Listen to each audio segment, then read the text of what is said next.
दोस्तों, आपका अपना चैनल भीष्म अकादमी में स्वागत है। गाइज, आज हम यूथ कंपटीशन बुक में संकलित हिंदी साहित्य के रीत काल का भाग चौथा लेकर आए हैं। ये सभी प्रश्न प्रीवियस ईयर प्रश्नों की श्रृंखला है और ये सभी प्रश्न हिंदी साहित्य UGC net, JRF, UP, TGT, PGT, EMRS, KVS, NBS, DSSB आदि सभी एग्ज़ाम में पूछे गए हैं। यदि आप हिंदी शिक्षक या हिंदी से संबंधित कोई भी तैयारी कर रहे हैं या करना चाहते हैं तो आप आज ही हमसे जुड़कर तैयारी कर सकते हैं। चलिए देर न करते हुए शुरू करते हैं। 111 कवियों के जीवन काल का सही आरोही क्रम है। कवियों के जीवन काल का सही आरोही क्रम है। इसमें भूषण का 1613, भूषण का 1613 और मतीराम का 1617 और बिहारी का 1595 और देव का 1673। तो इसमें सबसे पहले दोस्तों आएगा 1595 बिहारी, जो कि इन दोनों विकल्पों में बिहारी नहीं है, दोनों कट जाएंगे। 1595, उसके बाद 1613 भूषण का आएगा।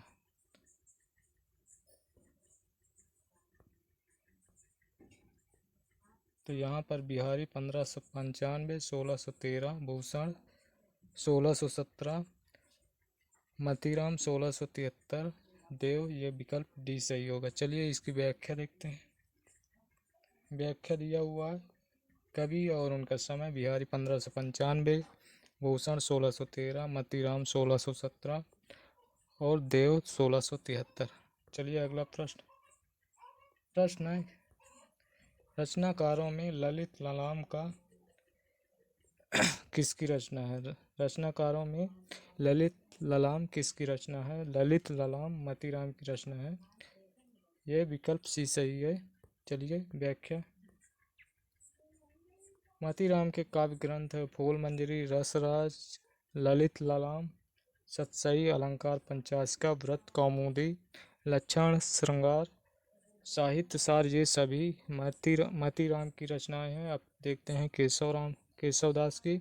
रसिक प्रिया, रामचंद्रिका, कवि प्रिया, रतन बावनी, वीर सिंह देवचरित, विज्ञान गीता, जहांगीर चंद्रिका, नक्शिक छंदमाल इत्यादि रचनाएं केशवदास की।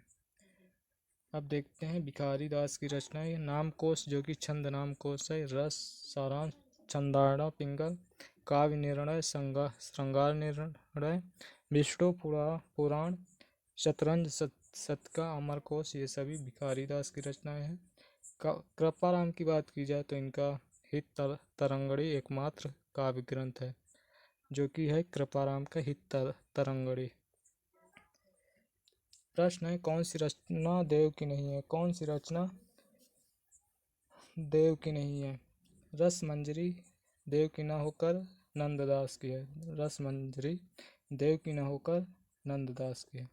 बाकी अष्टायाम, रस विलास, भवानी विलास तीनों देव की रचना है। चलिए व्याख्या देखते हैं।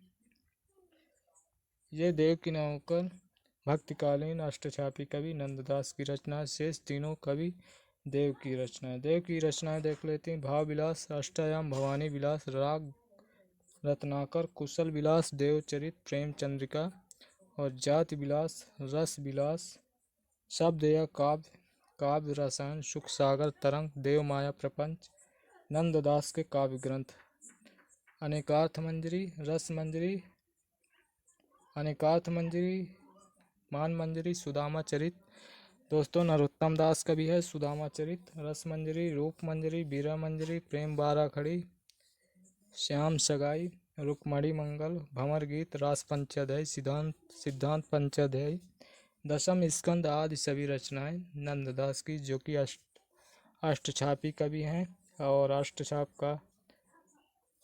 अष्टछाप की स्थापना 1565 ईस्वी में हुई थी, जो कि इसमें 4 विठल दास के शिष्य और 4 इनके पिता वल्लभाचार्य के पुत्रों को मिलाकर सॉरी दोस्तों, वल्लभाचार्य के शिष्यों को मिलाकर ये 1565 ईस्वी में वल्लभाचार्य ने अष्टचाप की रचना की गई 1565 ईस्वी में। चलिए अगला प्रश्न देखते हैं। प्रश्न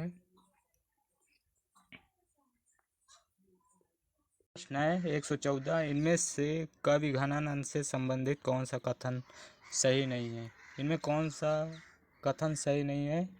इनमें भाषा की अभिधा शक्ति का सुंदर प्रयोग उन्होंने अपने काव्य में किया, ये सही नहीं। विकल्प सी सही है उत्तर। चलिए इसकी व्याख्या देखते हैं। व्याख्या है, भाषा की अभिधा शक्ति का सुंदर प्रयोग उन्होंने अपने काव्य में किया। घनानंद के संबंध में ये सही नहीं है। घनानंद तथा उनके काव्य में संबंध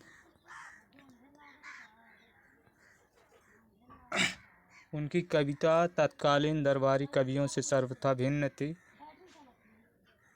विरोधाभास उनका अत्यंत प्रिय अलंकार था। विरोधाभास उनका अत्यंत प्रिय अलंकार था। अगला फैक्ट है, लाक्षणिक मूर्तिमत्ता और प्रयोग व चित्र की जो छटा इनमें दिखाई पड़ती है वह किसी और में नहीं। इनके काव्य में विशुद्धता के साथ प्रौढ़ता और माधुर्य भी अपूर्व है। अगला फैक्ट है, प्रेम मार्ग का ऐसा प्रवीण, एक धीर पथिक तथा जवादानी ऐसा दावा रखने वाला ब्रजभाषा का दूसरा कवि नहीं है। चलिए अगला प्रश्न देखते हैं। प्रश्न है, रीत काल के नामकरण के संबंध में रीति शब्द किस अर्थ में प्रयुक्त हुआ? रीत, इसमें अलंकार, रस, गुण, ध्वनि, नायिका भेद आदि काव्य शास्त्रीय प्रणालियों पर आधारित रचनाएं की गई। विकल्प बी सही है। चलिए अगला इसकी व्याख्या है, रीत काल के नामकरण के संबंध में रीति शब्द के अर्थ में अलंकार, रस, गुण, ध्वनि, नायिका भेद आदि काव्य शास्त्रीय प्रणालियों पर आधारित रचनाएं प्रस्तुत हुई हैं। लक्षण और उदाहरणों का प्रयोग स्वतः तथा साहित्यिक रूढ़ियों से मुक्त आदि रीत काल की प्रमुख उपलब्धियां। चलिए अगला प्रश्न देखते हैं। इनमें से महाकवि बिहारी और उनकी सतसई से संबंधित कौन सा कथन सही नहीं है? इनमें से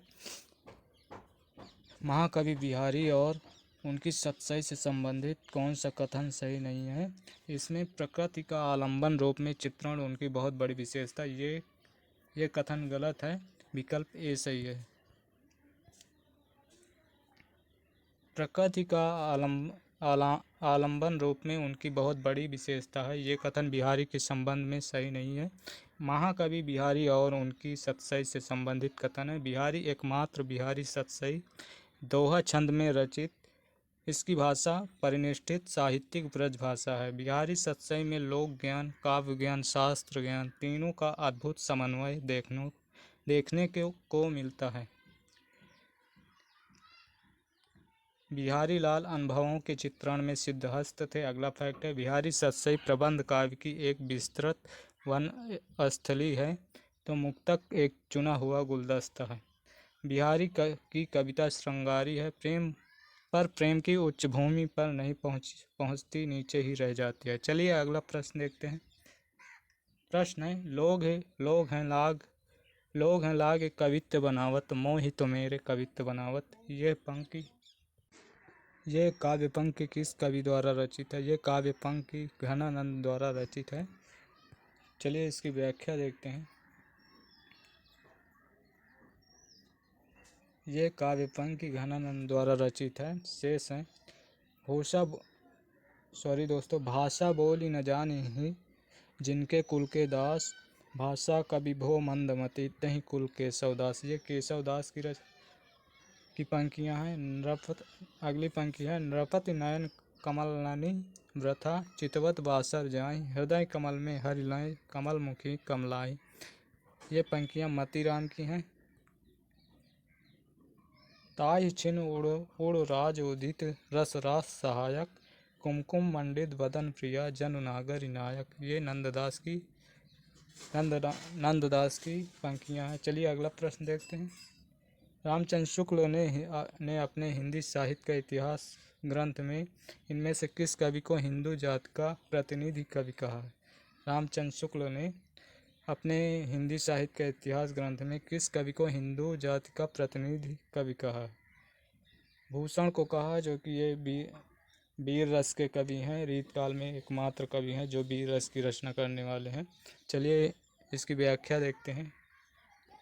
रामचंद्र शुक्ल ने भूषण को हिंदू जाति का प्रतिनिधि कवि कहा है। भूषण की रचनाएं हैं शिवराज भूषण, शिवा बावनी, छत्रसाल दशक आदि रचनाएं। चलिए अगला प्रश्न देखते हैं। प्रश्न है, मिलान करना है लक्षण ग्रंथ और उनके रचनाकार। भाषा भूषण, जो कि जसवंत सिंह की रचना है। ललित ललाम है मतीराम की। काव्य निर्णय है भिखारी दास की। जगत विनोद है पद्माकर की। इस प्रकार 4-3-1-2 विकल्प 4-3-1-2 विकल्प डी सही है। 4-3-1-2 विकल्प डी सही है। चलिए इसकी व्याख्या देखते हैं। ये दिया हुआ भाषा भूषण जसवंत सिंह, ललित ललाम मतीराम, काव्य निर्णय भिखारी दास, जगत विनोद पद्माकर की रचनाएं। चलिए अगला प्रश्न है, ये ब्रजभाषा के मतीराम जैसे कवियों के समकक्ष हैं और कहीं कहीं तो भाषा और भाव के माधुर्य में पद्माकर तक से टक्कर लेते हैं। आचार्य शुक्ल ने किस कवि के लिए कहा है? आचार्य शुक्ल ने किस कवि के लिए कहा है? इसका उत्तर बेनी प्रवीण विकल्प ए। आचार्य शुक्ल ने बेनी प्रवीण के लिए कहा है। विकल्प ए सही है। ये ब्रजभाषा के मतीराम ऐसे कवियों के समकक्ष हैं और कहीं कहीं तो भाषा और भाव के माधुर्य में पद्माकर तक से टक्कर लेते हैं। आचार्य शुक्ल ने यह बेनी प्रवीण कवि के लिए कहा है। बेनी प्रवीण की प्रमुख काव्य कृतियाँ हैं, जो कि इस प्रकार हैं। श्रृंगार भूषण, नवरस तथा नाना राव प्रकाश। इन्होंने नाना राव प्रकाश नामक अलंकार ग्रंथ कवि प्रिया तरंग के ढंग पर लिखा है।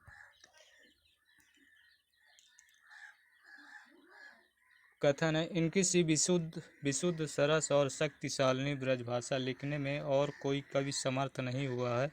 विशुद्धता के साथ प्रौढ़ता और माधुर्य भी अपूर्व हुआ है। ये वियोग श्रृंगार के प्रधान मुक्तक कवि हैं। आचार्य रामचंद्र शुक्ल का उक्त कथन किस कवि के विषय में है? ये कथन घनानंद के विषय में। विकल्प सी सही है। चलिए इसकी व्याख्या देखते हैं। इनकी सी विशुद्ध सरस और शक्तिशालिनी ब्रजभाषा लिखने में और कोई कवि समर्थ नहीं हुआ। विशुद्धता के साथ प्रौढ़ता और माधुर्य भी अपूर्व हुआ। ये वियोग श्रृंगार के प्रधान मुक्तक कवि हैं।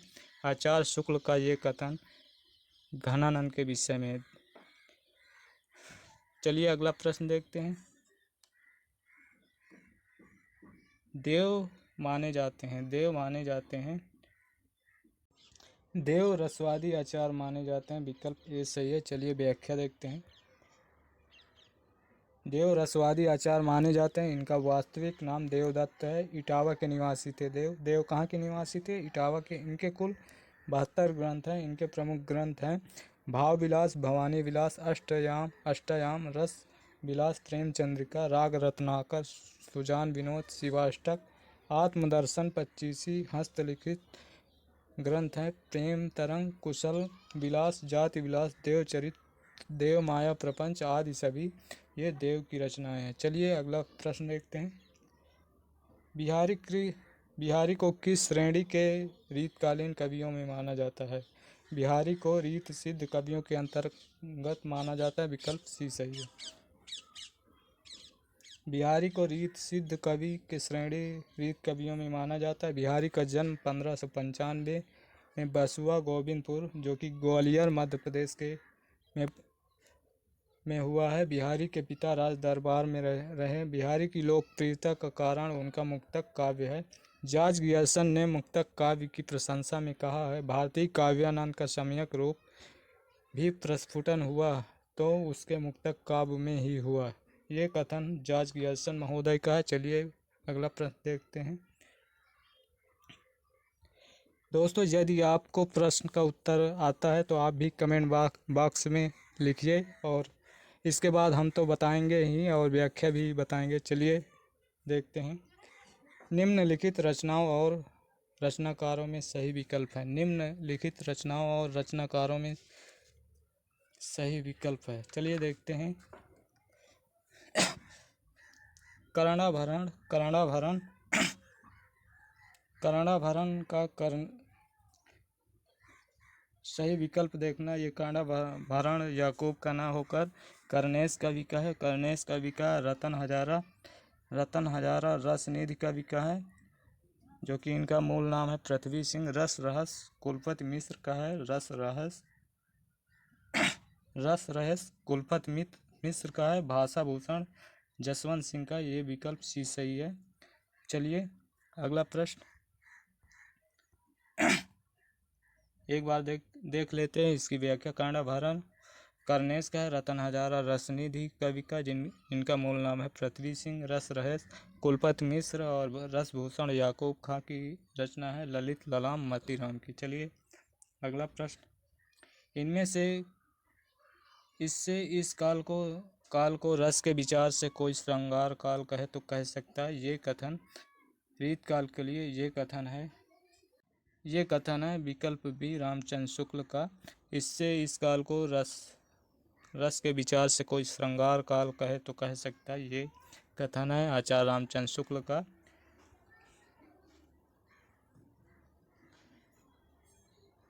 कोई श्रृंगार काल कहे तो कह सकता है, रीत काल के लिए यह कथन रामचंद्र शुक्ल का है। विकल्प में दिए गए विद्वानों द्वारा रीत काल के नामकरण है। रामचंद्र शुक्ल ने रीत काल नाम दिया, मिश्र बंधु ने अलंकृत काल, जॉर्ज गियर्सन ने रीत काव्य और विश्वनाथ प्रसाद मिश्र ने श्रृंगार काल कहा है, और रामाशंकर रसाल इन्होंने रीत काल को कला काल माना है। चलिए अगला प्रश्न देखते हैं।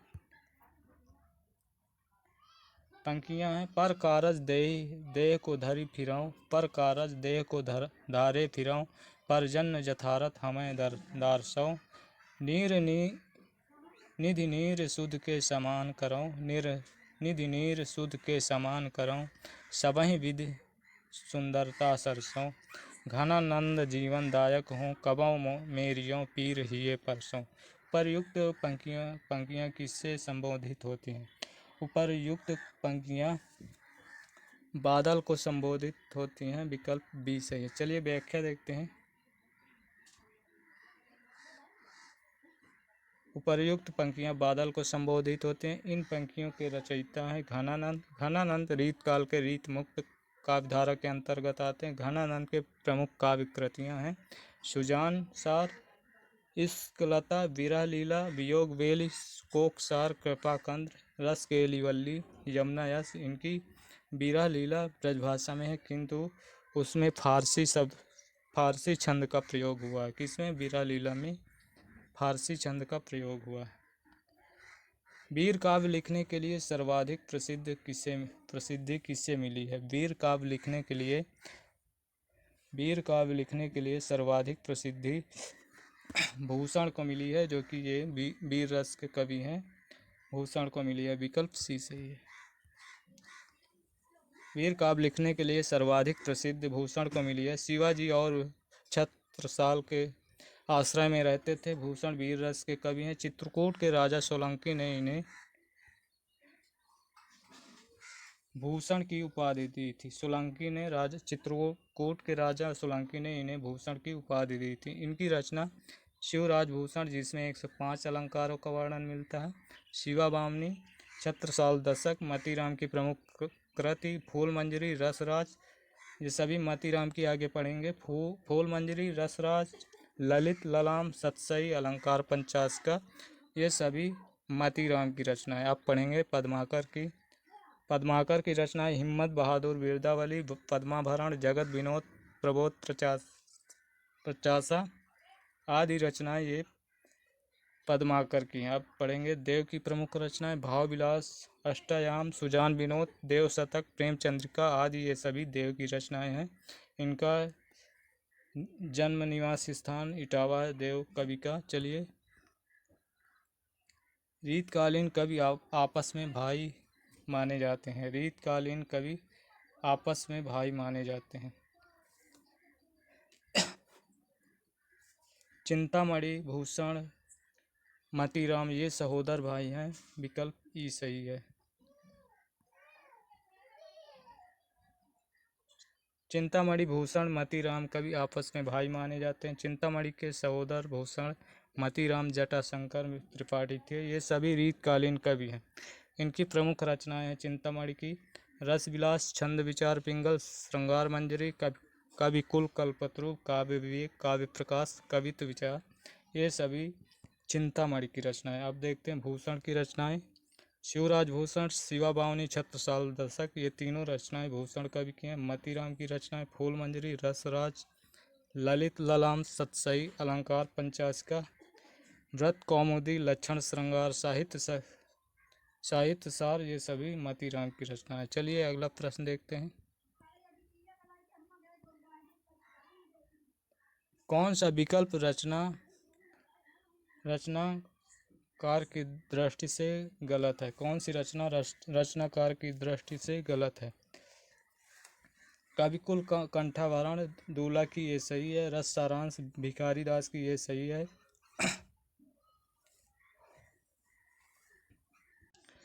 श्रृंगार सागर मोहनलाल मिश्र की है। और आलम की है माधवानंद कामकंदला आलम की है। रसराज, रस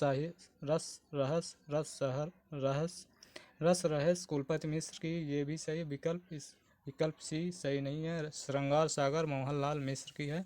चलिए अगला प्रश्न देखते हैं। प्रश्न है 130वां, यहाँ दिया हुआ है श्रृंगार सागर मोहनलाल मिश्र की कविकुल कंठाभरण दूल्हा की है। रस सारांश भिखारी दास की है। रस रहस कुलपति मिश्र की है। माधवानंद कामकंदला आलम की है। चलिए अगला प्रश्न, कौन सा कवि रीत मुक्त काव्यधारा का नहीं है? कौन सा कवि रीत मुक्त धारा का नहीं है? भिखारी दास रीतबद्ध कवि हैं और इनमें आलम, बोधा, ठाकुर, द्विजदेव ये सभी रीत मुक्त काव्यधारा के अंतर्गत आते हैं। चलिए अगला प्रश्न, भिखारी दास रीत मुक्त काव्यधारा के कवि नहीं हैं बल्कि रीतबद्ध काव्यधारा के हैं। इनकी रचना है नामकोश 1738 ईस्वी, रस सारांश 1742 ईस्वी, छंदाणव पिंगल ये 1742 ईस्वी की है। काव्य निर्णय 1746 ईस्वी की। ठाकुर, बोधा, आलम ये सभी रीत मुक्त काव्यधारा के कवि हैं। चलिए अगला प्रश्न, रचनाकारों और उनमें सुमेलित करना है। कविकुल कल्पतरु है चिंतामणि की, चिंतामणि की ललित ललाम है मतीराम की, शिवा बावनी है भूषण की, काव्य निर्णय है भिखारी दास की। इस प्रकार 3-4 1-2 3-4 1-2 3-4 1-2 विकल्प बी सही है। चलिए इसकी व्याख्या देखते हैं। ये सभी रचनाएं दी हुई हैं। चलिए अगला प्रश्न, इनमें से कौन सा कथन गलत है?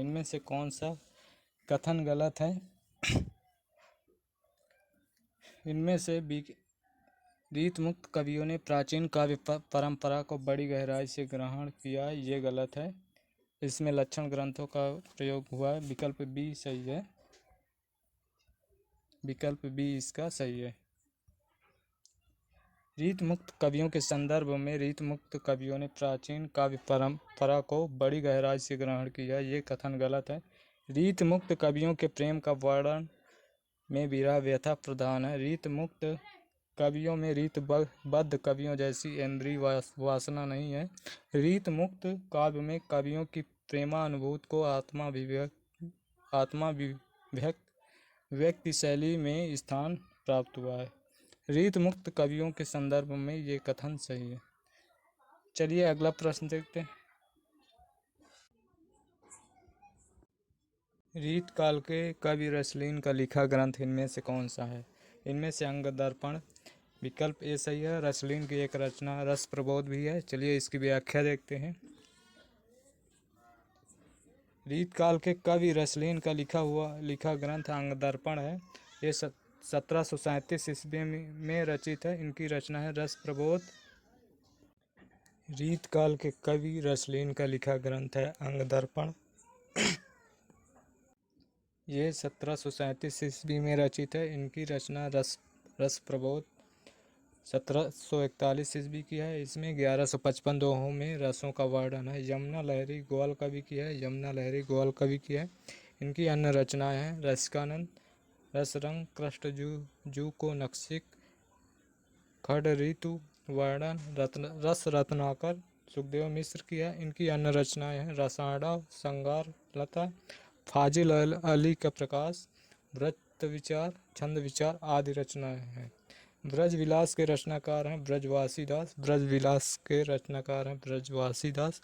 चलिए अगला प्रश्न देखते हैं। इनमें से देव का लिखा ग्रंथ कौन सा नहीं है? इनमें से लिखा भाव विलास, रस विलास, भवानी विलास, ये तीनों देव के लिखे ग्रंथ हैं। विष्णु विलास देव का लिखा ग्रंथ नहीं है। विष्णु विलास देव की रचना नहीं है, बल्कि इसके रचनाकार हैं कवि गोरेलाल, लाल कवि या गोरेलाल। ये लाल कवि या गोरेलाल ये एक रस निरूपक ग्रंथ है। लाल कवि की एक अन्य रचना है छत्र का प्रकाश, जो महाराजा छत्रसाल के जीवन चरित्र पर संबंधी प्रबंधात्मक वीर काव्य है। शेष तीनों रचनाएं कविदेव की हैं। चलिए अगला प्रश्न। ओरछा नरेश के दरबारी कवि, मंत्री, गुरु और मंत्री थे। केशवदास। विकल्प बी सही है। ओरछा नरेश के दरबारी कवि, गुरु, मंत्री केशवदास थे। केशवदास का उपनाम वेदांती मिश्रा था। ये ओरछा नरेश महाराजा राम सिंह के भाई इंद्रजीत सिंह के गुरु राजाश्रित कवि थे। केशवदास निम्बार्क। इनकी एक प्रमुख रचनाएं हैं रसिक प्रिया, रामचंद्रिका, कवि प्रिया, रतन बावनी, वीर सिंह देव चरित, नक्सिक, छंदमाल आदि रचनाएं केशवदास की हैं। देव आचार्य और कवि दोनों रूप में प्रसिद्ध थे। इनकी रचनाएं हैं भाव विलास, अष्टयाम, भवानी विलास, सुजान विनोद आदि रचनाएं कवि देव की हैं। चिंतामणि त्रिपाठी को रामचंद्र शुक्ल ने रीत काव्य का प्रथम कवि माना था। इनकी रचनाएं श्रृंगार मंजरी, रस विलास, छंदाड़व, कविकुल कल्पत्रु, कवित्व विचार। भूषण शिवाजी और छत्रसाल के राजाश्रित कवि थे। इनकी रचनाएं शिवराज भूषण, शिवा वामनी, छत्रसाल दशक, ये तीनों रचनाएं भूषण कवि की हैं। निम्नलिखित प्रश्न है 136। निम्नलिखित में से कौन सा ग्रंथ केशवदास द्वारा रचित नहीं है? विज्ञान गीता है, छंदमाल भी है, जहांगीर जस चंद्रिका है, भाषा भूषण, शिवराज।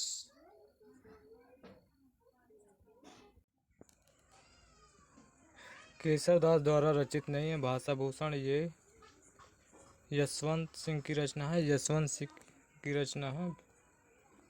भाषा भूषण केशवदास द्वारा रचित नहीं है, बल्कि ये यशवंत सिंह की रचना है। और केशवदास की रचनाएं विज्ञान गीता, जहांगीर जस चंद्रिका, छंदमाल और रतन बावनी आदि रचनाएं हैं। कवि प्रिया, रसिक प्रिया आदि रचनाएं। चलिए अगला प्रश्न। कौन सा ग्रंथ चिंतामणि का नहीं है? कौन सा ग्रंथ चिंतामणि का नहीं है? विकल्प डी कवि प्रिया केशवदास जी का है। बाकी तीनों काव्य विवेक, कल्पत्रु, कवि कुल कल्पत्रु, काव्य प्रकाश, ये तीनों रचनाएं चिंतामणि की हैं, बल्कि कवि प्रिया केशवदास की है। चलिए इसकी व्याख्या देखते हैं। कवि प्रिया ग्रंथ आचार्य चिंतामणि का नहीं है, ये केशवदास की कृति है। इनकी अन्य कृतियां हैं रसिक प्रिया, नक्सिक, छंदमाल, रामचंद्रिका, वीर सिंह देव चरित, रतन बावनी, विज्ञान गीता, जहांगीर जस चंद्रिका। चिंतामणि द्वारा रचित ग्रंथ है कविकुल, कल्पत्रु, रस विलास, काव्य विवेक, काव्य प्रकाश, श्रृंगार मंजरी, छंद विचार आदि रचनाएं चिंतामणि की। प्रश्न है 138 पंक्तियां। नहीं पराग, नहीं मधुर मधु, नहीं विकास यही काल, अली कली ही सौ विंध्यों, आगे कौन होवाल। ये उपर्युक्त काव्य पंक्तियों की भाषा है ब्रज भाषा। विकल्प बी सही है। ये दोहा बिहारी का है। बिहारी ने अपने राजाश्रित राजा जयसिंह को के बारे में कहा था। तो इस प्रश्न का उत्तर विकल्प बी सही है। चलिए अगला इसकी व्याख्या। नहीं पराग नहीं मधु, ये पंक्तियाँ ब्रजभाषा में लिखा गया। ये रीतकाल के रीत सिद्ध कवि बिहारी की पंक्तियाँ। बिहारी की एकमात्र रचना बिहारी सत्सई, जिसमें 719 दोहे हैं, कहीं कहीं 713 भी बताए जाते हैं। चलिए, प्रबोध पचासा के रचनाकार हैं। प्रबोध पचासा के रचनाकार हैं पद्माकर भट्ट। विकल्प डी सही है। सॉरी दोस्तों, विकल्प सी पद्माकर भट्ट सही है। प्रबोध पचासा के रचनाकार है पद्माकर भट्ट। विकल्प सी सही। प्रबोध पचासा पद्माकर भट्ट की रचना है। इनकी अन्य रचनाएं विषय निरूपण है। हिम्मत बिरदावली, जिसमें 211 छंदों में हिम्मत बहादुर का सौर वर्णन है। प्रताप सिंह बिरदावली, इसमें 117 छंदों में प्रताप सिंह का सौर वर्णन है। ये प्रबंध काव्य है। राम रसायन, वाल्मीकि के रामायण का छाया अनुवाद है। जगत विनोद, ये 6 प्रकाश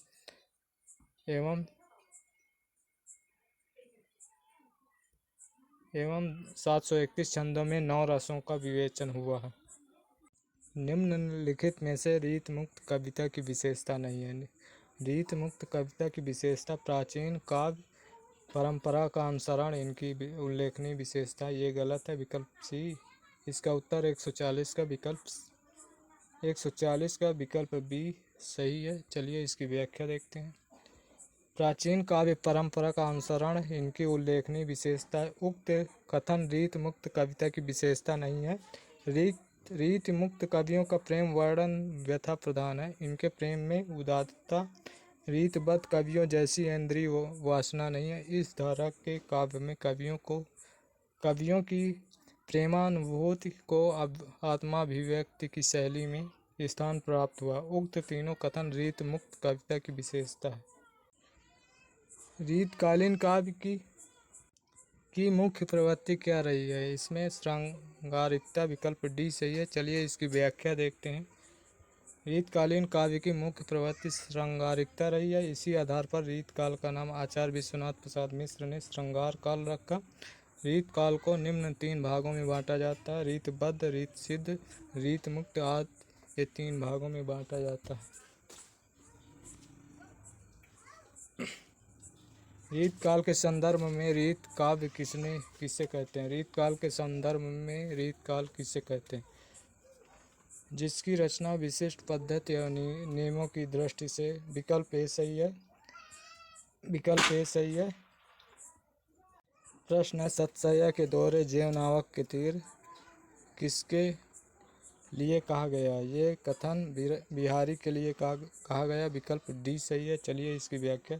सतसैया के दोहरे जो नावक के तीन छोटन में देखन में छोटन लगे, घाव करे गंभीर।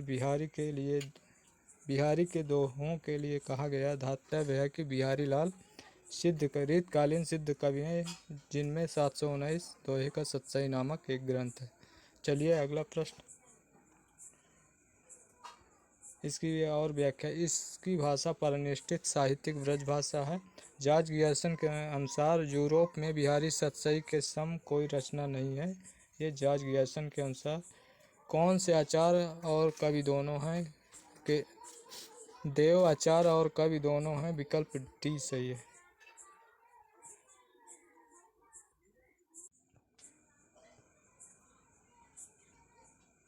दिए गए रीतकालीन कवि रचनाकारों में देव आचार्य और कवि दोनों रूपों में जाने जाते हैं। देवहित हरिवंश के अन्य संप्रदाय में दीक्षित थे।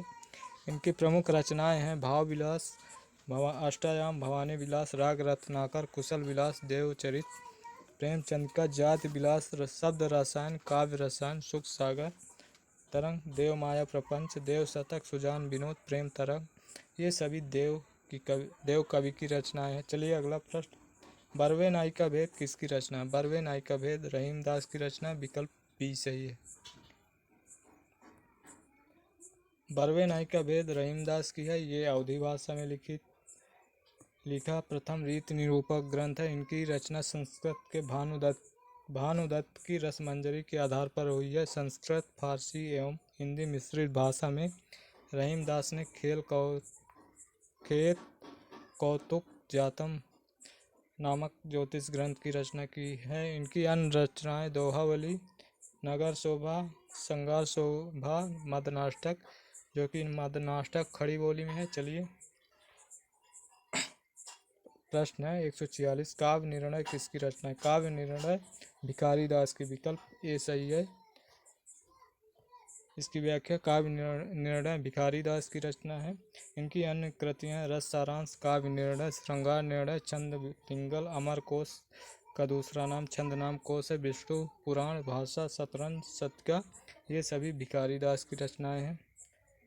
रसिक प्रिया के रचनाकार हैं। रसिक प्रिया के रचनाकार केशव, काव्य प्रिया, रसिक प्रिया, रतन बावली, प्रेम रतन बावली, रामचंद्रिका आदि रचनाएं, छंदमाल, ये सभी रचनाएं केशवदास की हैं। चलिए रसिक प्रिया के रचनाकार केशवदास हैं। इनकी अन्य रचनाएं रामचंद्रिका, कवि प्रिया, रतन बावली, वीर सिंह देवचरित, विज्ञान गीता, जहांगीर जस चंद्रिका, नक्सिक, छंदमाल आदि रचनाएं केशवदास की हैं। रामचंद्र शुक्ल ने इन्हें कठिन काव्य का प्रेत कहा है। रामचंद्र शुक्ल ने कठिन काव्य का प्रेत कहा। रामस्वरूप चतुर्वेदी ने रामचंद्रिका को छंदों का अजायब घर कहा। किसने कहा? रामस्वरूप चतुर्वेदी ने रामचंद्रिका को छंदों का अजायब घर कहा। घनानंद की काव्य भाषा है ब्रज भाषा है, विकल्प डी सही है। रीत काल में ब्रज भाषा का प्रयोग हुआ तो स्वाभाविक सी बात है, इसका उत्तर विकल्प डी होगा। चलिए इसकी व्याख्या देखते हैं। घनानंद की काव्य भाषा ब्रज भाषा है। घनानंद रीत मुक्त कवि हैं। रामचंद्र शुक्ल ने लिखा है। साक्षात रसमूर्ति और ब्रज भाषा काव्य के प्रधान स्तंभों में घनानंद की प्रमुख कृतियां हैं। सुजानसार, इश्कलता, वीरालीला, वियोग बेली, कोकसार, कृपाकंद, केलवल्ली, यमुना यश, ये सभी रचनाएं घनानंद की हैं, जो कि घनानंद रीतकालीन रीत मुक्त कवि के अंतर्गत आते हैं। इनके अलावा बोधा ठाकुर, द्विजदेव आदि रीत मुक्त काव्य के अंतर्गत आते हैं। चलिए अगला प्रश्न, इनमें से कौन सा कवि रीत मुक्त कवि नहीं है? बिहारी रीत मुक्त कवि न होकर रीत सिद्ध कवि के अंतर्गत आते हैं, विकल्प डी सही है। चलिए इसकी व्याख्या देखते हैं। बिहारी रीत मुक्त कवि नहीं है, बल्कि ये रीत सिद्ध कवि हैं। बिहारी सतसई इसमें 719 दोहे पाए जाते हैं। इनकी प्रसिद्ध कृति नीति एवं श्रृंगार के दोहे में संग्रहित है। घनानंद, बोधा ठाकुर, आलम और द्विजदेव ये मुख्य कवि रीत मुक्त कवि के अंतर्गत आते हैं। अगला प्रश्न है, घनानंद की रचना नहीं है। घनानंद की रचना साहित्यसार घनानंद की रचना नहीं है, बल्कि ये मतीराम की रचना है। मतीराम की रचना है। चलिए इसकी व्याख्या, साहित्यसार घनानंद की रचना नहीं है, बल्कि ये मतीराम की रचना है। मतीराम घनानंद की रचनाएं इस प्रकार हैं। पहले देखेंगे मतीराम की फूल मंजरी, लक्षण श्रृंगार, रसरात, ललित ललाम, सतसई, अलंकार पंचाशका, व्रत कौमुदी। घनानंद की रचनाएं सुजानसार, इश्कलता, वीरालीला, वियोग बेली, कोकसार, कृपाकंद, रसकेली वल्ली, यमुना यश आदि सभी रचनाएं घनानंद की। चलिए दोस्तों आज के लिए इतना ही।